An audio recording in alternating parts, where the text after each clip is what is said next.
Salut tout le monde, alors aujourd'hui je vais vous révéler le secret pour gagner en bourse. Donc en fait en théorie c'est plutôt simple mais dans la pratique c'est assez compliqué pour l'appliquer.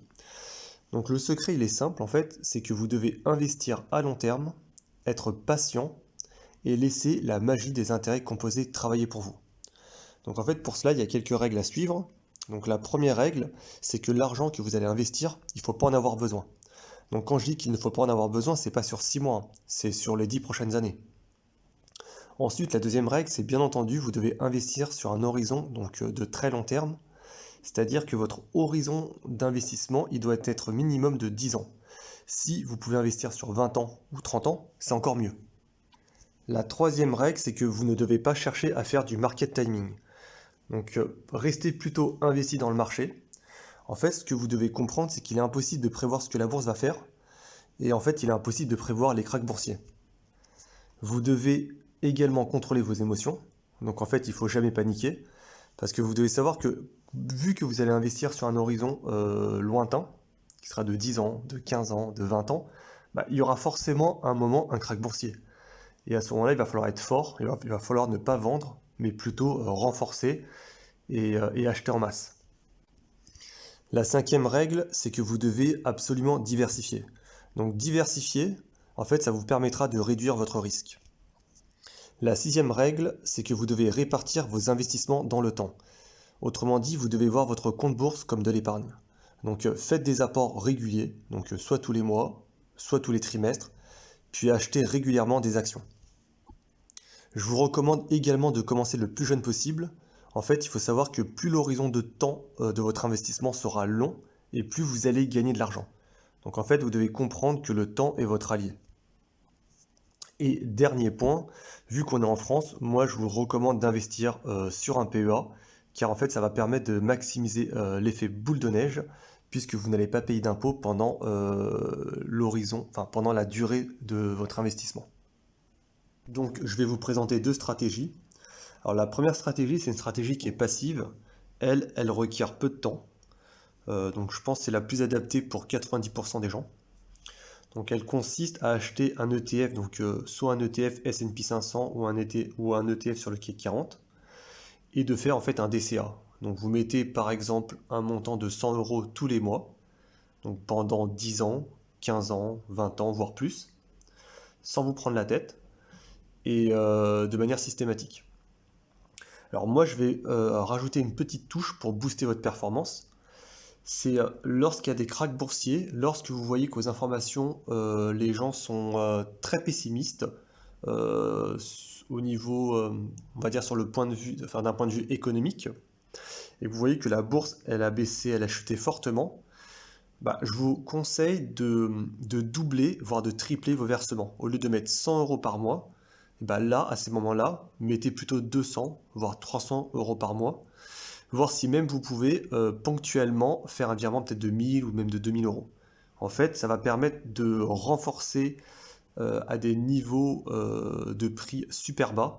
Donc ça va tirer votre PRU vers le bas et à moyen long terme, en fait, ça va booster votre performance.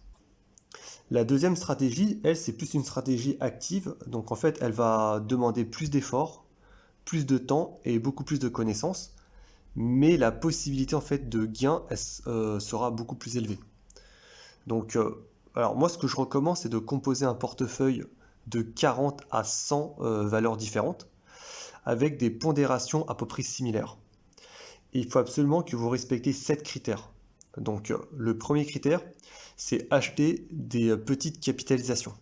Donc, on appelle des small caps. Pourquoi?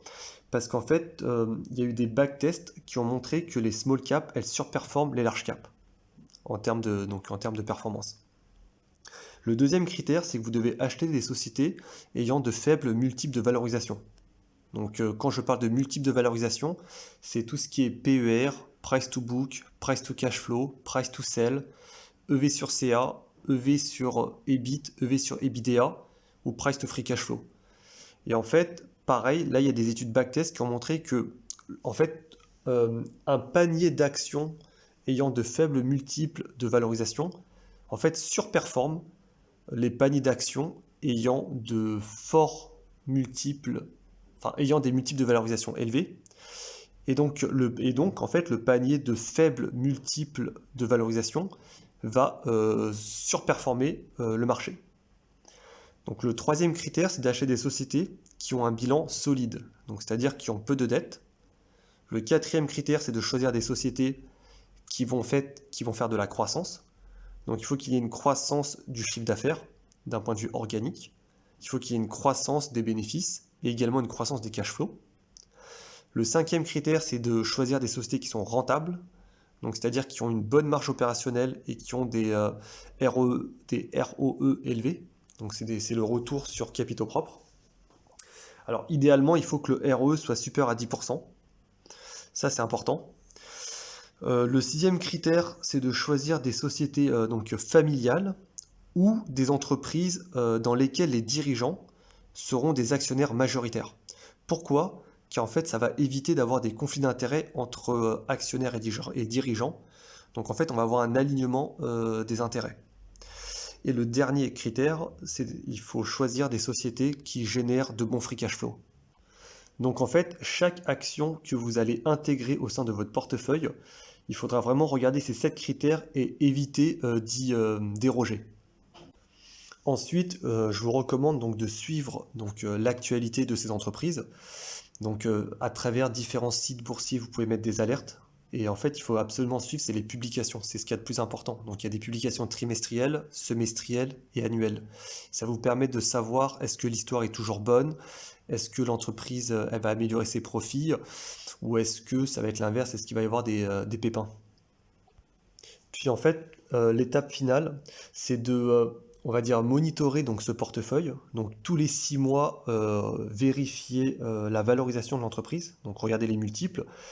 Et en fait, chaque année, disons, vous devez, enfin, dès que le cours des actions en fait atteignent des multiples de valorisation relativement élevés, moi je vous conseille de commencer à alléger ou de vendre, puis d'utiliser le cash pour réarbitrer sur d'autres actions qui auront des faibles multiples de valorisation. Donc voilà, cette vidéo, elle est terminée. Laissez-moi des commentaires, dites-moi ce que vous en pensez. Voilà, si vous avez des questions, n'hésitez pas, hein. De toute façon, je vais faire d'autres vidéos pour vous rentrer plus dans les détails, pour vous expliquer donc comment valoriser une entreprise. Donc likez la vidéo si vous avez aimé et surtout abonnez-vous. Voilà, je vous souhaite une bonne journée et à bientôt.